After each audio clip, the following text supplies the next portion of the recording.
tidak ada yang pantas kita sombongkan, nak. Jangan pernah kamu sombong, kamu merasa angkuh dengan apa yang kamu punya, kamu miliki.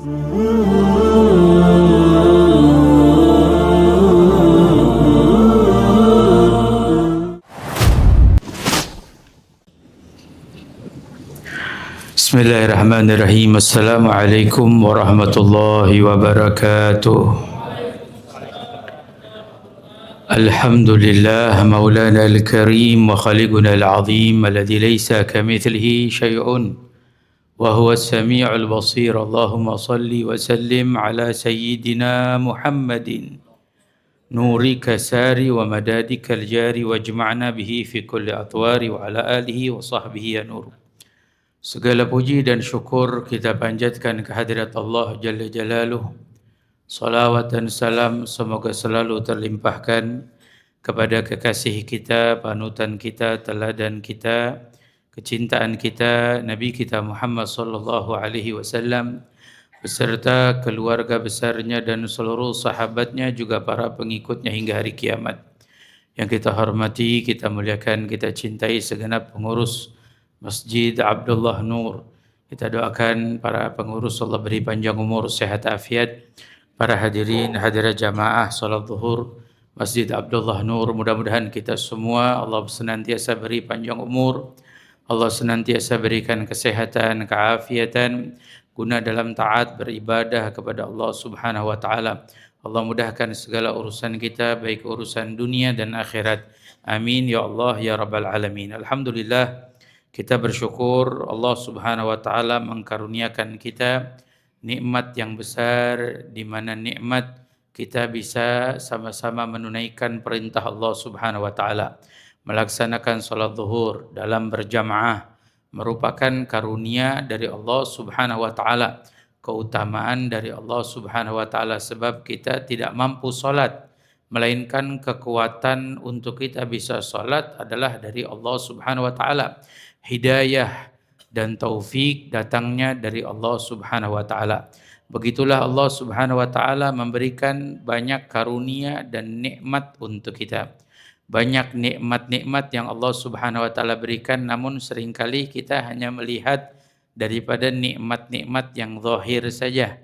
Mungkin yang berbentuk nominal, ya, punya handphone baru kita senang. Ya, punya mobil baru kita senang, ya, punya rumah baru senang. Tapi semua itu nikmat yang kecil, nikmat yang kecil. Ada nikmat yang jauh lebih besar, ada nikmat yang jauh lebih indah. Ya, contoh kalau ada orang dikasih nikmat sama Allah punya mobil baru tapi dikasih sakit stroke, kira-kira manfaat enggak? Ada nikmat loh, nikmat sehat, nikmat yang jauh lebih berharga, yang kadang kita lalai, kita melupakannya. Memang tidak berbentuk nominal nikmat sehat. Begitu juga nikmat kita bisa berkumpul bersama, nikmat kumpul dengan keluarga, nikmat waktu, nikmat senggang. Banyak karunia yang Allah Subhanahu wa taala berikan untuk kita, dan di antara nikmat yang paling terbesar adalah nikmat Nabi kita Muhammad sallallahu alaihi wasallam. Nabi Muhammad itu nikmat untuk umatnya.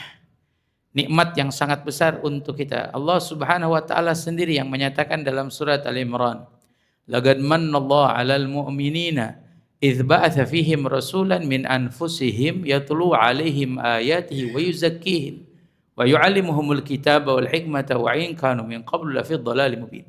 Telah Allah beri karunia yang besar. Allah sebut dengan kata laqad mannallah. Telah Allah beri karunia yang besar. Idz ba'atha fihim rasulan min anfusihim, di mana Allah mengutus seorang rasul di antara manusia. Siapa yang dimaksud? Yaitu Nabi kita Muhammad sallallahu alaihi wasallam. Allah yang menyatakan Nabi itu nikmat dari Allah. Bahkan Allah sebutnya dengan kata minnah, mannallah. Allah tidak sebut dengan kata an'amallah. Apa perbedaan antara minnah dengan nikmat? Ya, nikmat minnah dengan nikmat-nikmat. Kalau nikmat saja hanya Allah berikan dalam kehidupan manusia di dunia, dan nikmat itu bisa berkurang. Bisa putus, bisa habis, bisa hilang, bisa diambil. Tapi kalau minnah itu tidak seperti itu. Contoh kalau nikmat biasa aja, ya kita dikasih nikmat sehat, masih muda kita berasa sehat. Mohon maaf, semakin bertambah umur nikmat sehat kita makin berkurang. Mulai bertambah umur, mulai pinggang kita sakit, mulai kepala kita sakit, mulai gigi kita copot satu persatu, nikmatnya berkurang. Tapi kalau minnah itu nikmat yang tidak ada kurangnya, tidak ada putusnya. Dari nikmat Allah Subhanahu wa taala, bahkan dikatakan oleh para ulama nikmatnya di dunia dan di akhirat.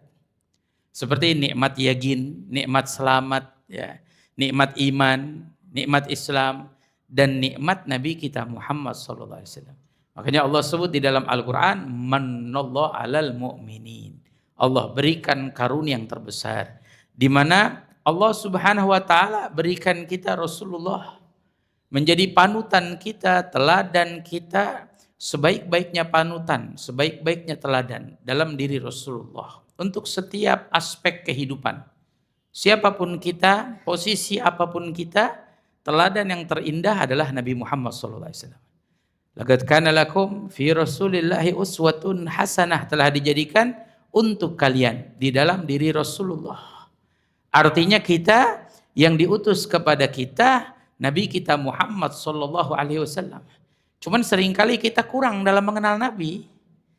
Makanya kita kurang meneladani Nabi atau mengikuti Nabi Muhammad sallallahu alaihi wasallam. Inilah menjadi satu problema kenapa banyak orang yang mereka meninggalkan akhlak Nabi Muhammad sallallahu alaihi wasallam. Mengapa banyak orang tidak berakhlak seperti akhlak Rasulullah sallallahu alaihi wasallam? Permasalahannya karena kita nggak kenal Rasulullah. Bagaimana kita kalau kita nggak kenal Rasulullah, gimana kita bisa ngikutin Rasulullah? Ya mohon maaf hadirin, kita kebanyakan orang-orang kita sekarang, anak-anak kita lah, lebih banyak dikenalkan kehidupan ahli dunia. Mereka yang setiap waktu, setiap saat menyajikan kehidupannya, ini rumah saya, ini mobil saya, ini kendaraan saya, ini harta saya, ini bisnis saya, tiap hari menjadi tontonan untuk anak-anak kita, lebih mengenal kehidupan ahli dunia. Tapi kurang dalam mengenal kehidupan Rasulullah. Bahkan mungkin ada anak kita kalau ditanya anak Rasulullah siapa namanya, mungkin belum tentu hafal. Tapi kalau disebutkan anak artis atau anak siapapun, mungkin mereka fasih. Kurang kita di dalam mengenal Nabi Muhammad SAW. Dulu Imam Hasan Al-Basri, waktu rumah Nabi mau dihancurkan, mau diperluas Masjid Nabawi.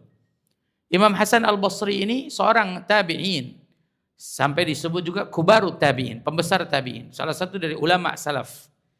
Ya, masanya itu masa salaf karena 200 tahun setelah wafatnya Nabi Muhammad sallallahu alaihi wasallam. Imam Hasan Al-Basri minta izinkan saya ingin masuk lihat rumah Nabi. Untuk terakhir kali sebelum rumah ini dihancurkan. Masuklah Imam Hasan Al-Basri ke dalam rumah Nabi. Dari mulai masuk sampai keluar Imam Hasan Al-Basri menangis, meneteskan air mata. Imam Hasan Al-Basri hanya mengatakan ketika murid-muridnya bertanya, "Wahai Imam, kenapa engkau menangis?" Dijawab oleh Imam Hasan Al-Basri, "Andai rumah Nabi ini tidak dihancurkan, agar nanti umat-umat Nabi Muhammad SAW yang hidup setelah ini, mereka bisa menyaksikan bagaimana kesederhanaan hidupnya Rasulullah." Itu rumah Nabi, kata Imam Hasan Al-Basri, baru masuk, kita angkat tangan kita seperti ini aja, atap udah nyentuh tangan kita nih. Tangan kita udah nyentuh atap. Tuh. Itu rumah Nabi Muhammad SAW. Bahkan mungkin sampai dalam riwayat tidak lebih dari 4 meter kali 6 meter rumahnya Rasulullah. Bagaimana kesederhanaannya. Kita kalau lihat dari rumahnya Nabi, kita bisa membayangkan bagaimana kehidupannya Nabi, kesederhanaannya Nabi. Inilah supaya kita mengenal Nabi Muhammad, tujuan dari mereka para sholihin sampai seperti itu supaya kita tahu Rasulullah. Sebab apa? Tidak ada satupun dalam kehidupan kita yang kita diperintahkan untuk kita ikuti kecuali Nabi Muhammad SAW. Kita nggak harus ikut ustadz atau siapapun, siapa. Yang Allah perintahkan kita ikuti Nabi Muhammad. Apa Allah berfirman? "Qul in kuntum tuhibbunallah fattabi'uni yuhibbukumullah." Katakanlah wahai Muhammad kepada umat, jika kamu cinta pada Allah, ikuti Nabi Muhammad. Kamu dapat cintanya Allah. Coba kita renungi ya. Allah bilang sama kita, jika kamu cinta pada Allah, ikuti Nabi Muhammad. Kamu dapat cinta Allah. Seakan-akan Allah bilang sama kita, wahai hambaku, aku cinta pada Nabi Muhammad. Siapa di antara kalian yang mau mendapatkan cintaku juga, ikutilah dan teladanilah akhlak Nabi Muhammad, manusia yang paling aku cintai. Jadi kita disuruh, dituntut untuk mengikuti dan meneladani Rasulullah SAW. Makanya kesimpulannya hadirin, siapapun dari umat Nabi Muhammad SAW yang dia tidak mau meneladani akhlak Nabi, tidak mau mengikuti jalan Nabi, pastikan dalam kehidupannya akan datang kerusakan dan kehancuran. Sebab Allah utus untuk kita Nabi Muhammad. Bu'itsu liutammima makarimal akhlak. Aku diutus untuk menyempurnakan akhlak. Innama bu'itsu rahmatul muhdah. Aku diutus oleh Allah sebagai rahmat yang dipersembahkan untuk kalian. Wa ma arsalnaka illa rahmatan lil alamin. Tidaklah aku mengutus engkau melainkan rahmat untuk seluruh alam semesta. Yang menuntun kita, menyejukkan kita, mengajarkan kita, membimbing kita adalah Nabi Muhammad SAW. Tapi kalau yang enggan dengan jalannya Nabi, pastikan. Sekarang berapa banyak orang dalam kehidupannya mengeluh. Mengeluh kerusakan dalam kehidupannya, rumah tangganya, dalam rumahnya, ekonominya, pekerjaannya, perdagangannya, usahanya, atau apapun. Semua orang hampir banyak mengeluh. Apa permasalahan kita? Karena kita jauh dari akhlak Nabi kita Muhammad SAW. Dikatakan oleh ulama ada 4 tanda kerusakan. Orang yang tidak mau berakhlak seperti akhlak Nabi Muhammad SAW. Ini di antara 4 penyebabnya. Yang pertama, istihanatil hukuk. Orang-orang kita itu banyak mempermainkan hak. Sekarang banyak orang senang mempermainkan hak. Di antaranya hak Allah dipermainkan. Berapa banyak hamba-hamba Allah yang mempermainkan hak Allah. Salat 5 waktu ditinggalkan. Puasa Ramadan dengan sehatnya, afiatnya. Padahal dia bisa mampu berpuasa, tapi dia tidak berpuasa di bulan Ramadan. Artinya apa?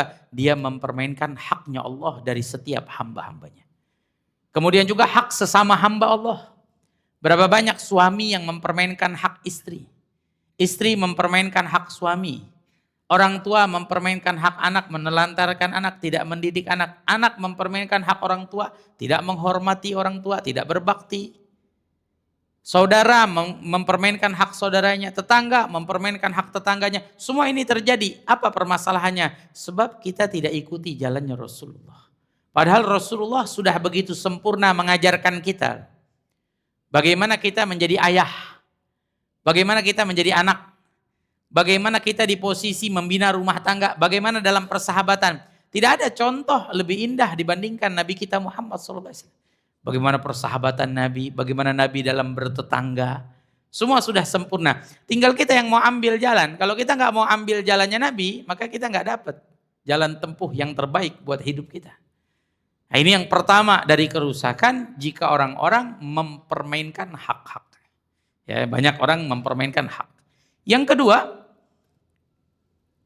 ta'assuban fil ara. Banyak kerusakan di dalam moral dan akhlak itu disebabkan fanatik buta dengan pendapat. Dan ini salah satu musibah di akhir zaman, orang banyak senang berfanatik buta dengan pendapat. Oh, ini menurut saya. Terus tidak mau menghargai pendapat yang lain. Bahkan mungkin sampai mengingkari pendapat yang lain atau menghujat pendapat yang lain. Padahal ini tidak seperti apa yang diajarkan oleh Rasulullah SAW. Rasulullah SAW walaupun berbeda, namun Rasulullah selalu menghargai pendapat. Jangankan bicara dalam urusan yang mungkin kita katakan dalam urusan ibadah, urusan perang saja Rasulullah masih minta pendapat. Dalam perang Badar diriwayatkan Rasulullah minta pendapat dari sahabat, syawiruni ya ashabi. Bangun wahai Abu Bakar, beri aku musyawarah, beri aku masukan. Rasulullah masih mau mendengarkan, padahal Rasulullah pemimpin. Rasulullah bisa katakan ini keputusan saya dan kalian ikuti saya begini. Enggak. Rasulullah mengajarkan kita untuk saling mendengarkan, saling menghargai. Didengarkan oleh Rasulullah, masukan setiap sahabat didengarkan oleh Nabi kita Muhammad SAW. Dan Nabi SAW selalu mengajarkan kita untuk saling menghargai pendapat. Jangan sampai kita berselisih dalam berpendapat. Sampai Allah berpesan, wa'tasimu bihablillahi jami'an wala tafarraqu. Berpegang teguhlah kalian dengan ikatan Allah, jangan kalian terpecah belah. Jangan berselisih. Allah enggak katakan wala takhtalifu. Allah tidak katakan jangan kalian berbeda. Karena kewajaran di dalam kehidupan manusia masing-masing punya pemikiran sendiri. Dia mau berbeda, oh yang ini berbeda, yang itu berbeda. Dan tinggal kita yang saling menghargai perbedaan. Gak usah jauh-jauh, kita dalam rumah tangga aja kita ada berbeda. Suaminya senang pecel ayam, istrinya senang pecel lele, beda. Yang satu senang ini, yang satu senang itu. Kalau udah dalam urusan agama pun banyak sekali perbedaan yang bukan menjadikan satu alasan untuk kita berselisih. Bagaimana Rasulullah SAW dengan lelahnya, dengan upayanya untuk menyatukan umat Nabi Muhammad SAW, namun kita menjadikan perselisihan cuma karena perbedaan pendapat. Dulu di Jakarta ada namanya Kiai Abdullah Syafi'i. Kiai Abdullah Syafi'i itu bersahabat dekat dengan Buya Hamka. Dua-duanya berbeda. Ya mohon maaf, Kiai Abdullah Syafi'i sholatnya pakai kunut. Buya Hamka sholat subuhnya nggak pakai kunut. Tapi nggak ada yang berselisih, nggak ada. Ketika Buya Hamka mampir silaturahmi ke tempat Kiai Abdullah Syafi'i, ini sekali mereka loh. Ulama, alim, bukan orang sembarangan. Buya Hamka tiba-tiba sholat subuhnya membaca kunut. Untuk apa? Untuk menghormati. Karena saya sekarang berada di tempatnya Kiai Abdullah Syafi'i. Begitu juga Kiai Abdullah Syafi'i datang ke tempat Buya Hamka, Kiai Abdullah Syafi'i meninggalkan kunutnya. Untuk apa? Menghormati. Karena Buya Hamka dalam sholat subuhnya tidak pakai kunut. Enggak ada yang berselisih. Enggak ada yang ribut satu sama lain. Begitu juga di dalam satu riwayat dikisahkan Imam Syafi'i. Oh, sekali berimam Syafi'i, Qaidul Madhab. Bagaimana tidak? Imam Syafi'i waktu datang ke ziarah ke makam Imam Abi Hanifah. Imam Abi Hanifah ini derajatnya gurunya Imam Syafi'i. Sebab Imam Syafi'i belajar dengan Imam Malik. Imam Malik belajar dengan Imam Abi Hanifah. Waktu ziarah Imam Syafi'i ke makam Imam Abi Hanifah, setelah itu Imam Syafi'i sholat di masjidnya Imam Abi Hanifah. Tiba-tiba waktu Imam Syafi'i sholat di masjid Imam Abi Hanifah, basmalahnya dipelankan. Kunutnya ditinggalkan. Kemudian selesai sholat, ashabu Syafi'i, murid-muridnya Imam Syafi'i tanya, wah Imam, apa kamu merubah pendapatmu nih?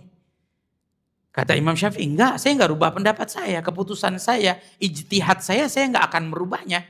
Apa kamu merubah madhabmu? Tidak. Terus kenapa kalau kamu hari ini basmalahnya dipelankan sholat subuh? Terus kamu meninggalkan kunut? Apa dijawab oleh Imam Syafi'i? Kata Imam Syafi'i, saya meninggalkan daripada kunut dan memelankan basmalah dalam bacaan saya untuk menghormati makam Imam Abi Hanifah. Karena pendapat Imam Abi Hanifah, basmalah dipelankan, kunut ditinggalkan. Imam Abi Hanifah kalau baca Fatihah, basmalahnya dipelankan, kunutnya tidak dibaca. Bayangkan. Ini sekaliber Imam Syafi'i loh. Kalau orang kita kadang Masya Allah, ya mohon maaf, kadang kita baru mengaji mungkin sebulan, 2 bulan, terus sudah ada orang kunut, sampai enggak kunut berantem. Ada di kampung saya Pak, pernah kejadian, taraweh 11 sama 23 bawa pistol. Beneran loh. Sampai kejadian. Artinya apa? Karena perselisihan, karena perbedaan. Terus kemana ilmu yang kita pelajari? Ilmu yang kita pelajari yang membuat kita sekarang sedih di media sosial, banyak orang berselisih satu sama lain. Yang lebih sedih lagi ahli ilmu, punya ilmu, mondok, mungkin sekolah, belajar, tapi satu sama lain saling berselisih dengan hujahnya masing-masing, bukan merangkul umat Nabi Muhammad SAW kita menjadi satu tujuan. Terus dengan hujahnya masing-masing saling berselisih, terus bagaimana akhlak? Bagaimana kita saling menghormati? Gak ada dulu orang-orang soleh yang walaupun berbeda.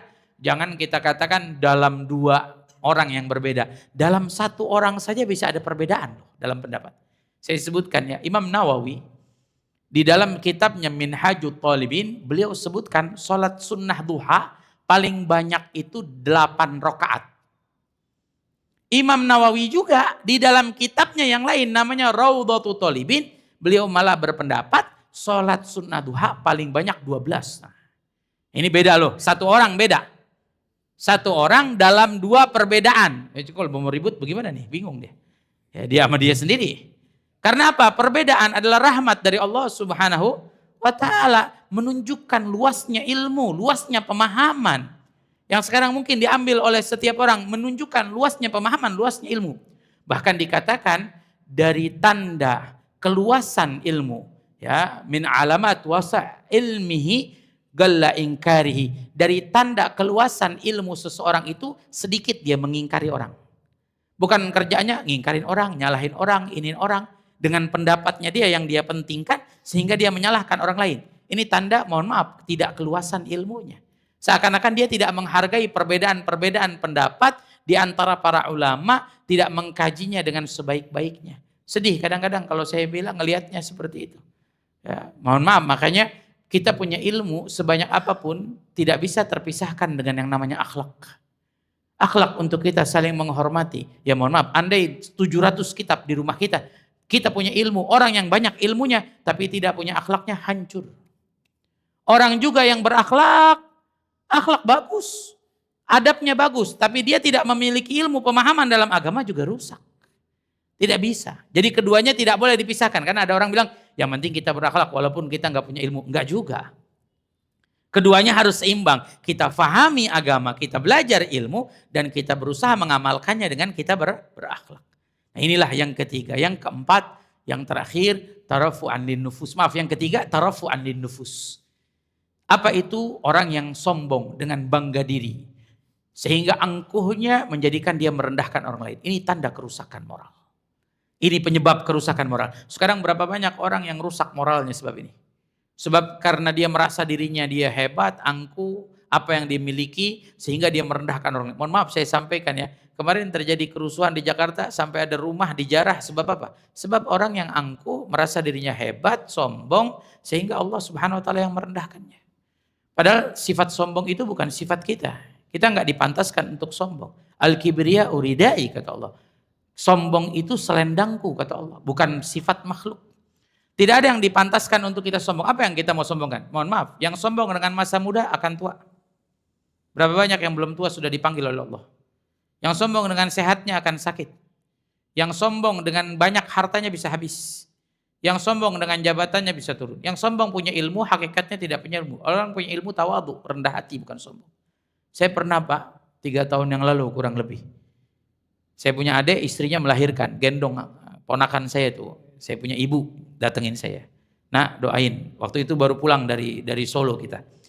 Gendong anak ponakan saya nih, anak adik saya. Saya gendong, saya karena belum punya bayi, saya polos, saya tanya. Oh, anak bayi pakai bedong aja ya. Kalau orang Betawi bilangnya pakai kain bedong. Nah, kata ibu saya, iya nak, ini anak baru lahir, baru berapa hari katanya. Ya begini. Tahu-tahu ibu saya kasih nasihat saya begini Pak. Nak, kita manusia. Ini anak bayi baru lahir manusia. Ya, kita manusia yang mungkin sudah lahir lebih dulu. Kita lahir nggak bawa apa-apa. Cuman apa? Pakaian yang dipakaikan oleh orang tua kita ketika kita lahir, ditutupkan aurat kita. Dan kita akan meninggal dunia tidak bawa apa-apa kecuali helai kafan. Jadi tidak ada yang pantas kita sombongkan nak. Jangan pernah kamu sombong, kamu merasa angkuh dengan apa yang kamu punya, kamu miliki sampai kamu merendahkan orang lain. Itu pesan dari ibu saya sampai masuk ke dalam hati saya. Betul. Ya apa yang pantas kita sombongkan sampai kita merendahkan orang lain? Kita membuat pandangan nandur bi'ainil ihtiqar, kita memandang mereka dengan pandangan merendahkan. Wala yadkhulul jannah man kana fi qalbihi mithqala dzarratin minal kibir. Rasulullah sampai mengatakan tidak akan masuk ke dalam surganya Allah orang yang di dalam hatinya ada titik kesombongan, titik saja. Mandang orang lain, dia hati-hati. Sekarang berapa banyak orang yang dalam kehidupannya penuh dengan kesombongan, penuh dengan keangkuhan. Sampai mohon maaf, kadang ada orang soleh, orang ahli ibadah, ada orang ngaji, orang yang hidupnya tiap hari dengan Quran, ada orang hidupnya tiap hari di masjid, direndahkan, dihinakan. Jangankan mereka yang ahli taat, ahli ibadah, orang yang bermaksiat pun tidak boleh sekali-kali kita merendahkan. Andai orang masih jauh dari Allah, andai orang masih tidak taat, masih tidak ibadah, masih tidak mau sholat, masih tidak mau mengaji, masih tidak mau berzikir, kita tidak boleh sekali-kali memandang orang lain dengan pandangan merendahkan. Dan berapa banyak orang yang diberi pelajaran oleh Allah ketika dia memandang merendahkan orang lain, Allah Subhanahu wa Ta'ala jatuhkan dia atau orang-orang di sekelilingnya di tempat yang rendah seperti orang lain. Contoh, memandang ada orang, ini orang memang dia tukang minum, tukang mabuk, tukang ini. Karena memandangnya dengan merendahkan, subhanallah, Allah Subhanahu wa Ta'ala jadikan antara dia atau keluarganya ada yang jatuh dalam minuman keras dan memabuk-mabukan. Sebab apa? Mungkin dosa dia merendahkan orang lain. Ada orang melihat orang perempuan pulang, wah ini orang perempuan pulang malam jam segini, mungkin orang perempuan gak benar begini begitu. Allah Subhanahu wa Ta'ala jatuhkan dia di tempat yang sama, mungkin putrinya dia bisa pulang malam sama seperti orang tersebut. Sebab apa? Sebab memandang orang lain dengan pandangan merendahkan. Maka kita singkirkan nih, memandang orang lain dengan pandangan merendahkan. Yang terakhir, yang keempat, fasadan fil muamalah, rusak sosial. Ini sebab kerusakannya akhlak, rusak sosial. Orang satu sama lain tidak mau saling memaafkan, satu sama lain saling berselisih, satu sama lain saling dendam, tidak mau menghilangkan sifat iri, sifat dengki. Sehingga apa? Orang satu sama lain penuh dengan emosi kehidupannya. Sekarang kita dapati berapa banyak? Kan ada ibu-ibu naik motor 2, yang satu dari kanan, yang satu dari kiri, nggak sengaja kesenggol. Ya mohon maaf Pak, kalau nggak punya akhlak berantem di tempat. Saya pernah ngisi dari Tanah Abang, dari rumah orang tua saya sampai ke Cakung. Itu malam-malam maghrib nemuin, habis sholat maghrib jalan nemuin ada 2 kendaraan, 2 tempat loh, nggak 1 tempat. Tapi dua-duanya sama. taksi online sama ojek online. Dua-duanya karena kesenggol berantem di tempat. Sampai 2 kali. Saya bilang, Masya Allah, ini pertanda apa? Kata saya, sampai 2 kali. Ini kalau 3 kali dapat gelas sama piring, saya bilang. Saking apa? Saking orang hidupnya sekarang dipenuhi dengan emosi. Tapi coba kalau kita gunakan akhlak. Ibu ini, saya bilang mohon maaf, saya tadi nggak sengaja motor ibu kesenggol sama saya. Ibu yang satunya bilang, ya mohon maaf, saya sen kanan, belok kiri, lupa, kata dia, matikan. Kira-kira jadi berantem nggak? Memaafkan, saya pernah loh Pak. Saya pernah bawa mobil di Cipanas. Ini kenyataan sama saya, bawa mobil di Cipanas. Kata tukang parkirnya lurus, terus, karena pertigaan. Saya mungkin terusnya kelebihan, terus 3 kali. Jadi mobil depan saya sundul. Saya tabrak, ya Allah kata saya. Mobil saya tabrak nih. Pas turun saya udah ngeluarin KTP dah. Kita harus bertanggung jawab, nabrak mobil orang. Karena kita melamun, kita meleng. Subhanallah. Saya turun pas lihat, Masya Allah. Itu mobil yang saya tabrak, Mercedes S300 Pak. Harganya lumayan. Saya langsung geleng kepala, ya Allah gantiinnya dari mana ini uangnya, kata saya. Saya hampiri, nggak banyak bicara si bapaknya. Saya mungkin ngelihat wajahnya bukan wajah muslim. Ya, udah dilihat wajahnya mungkin non muslim ya.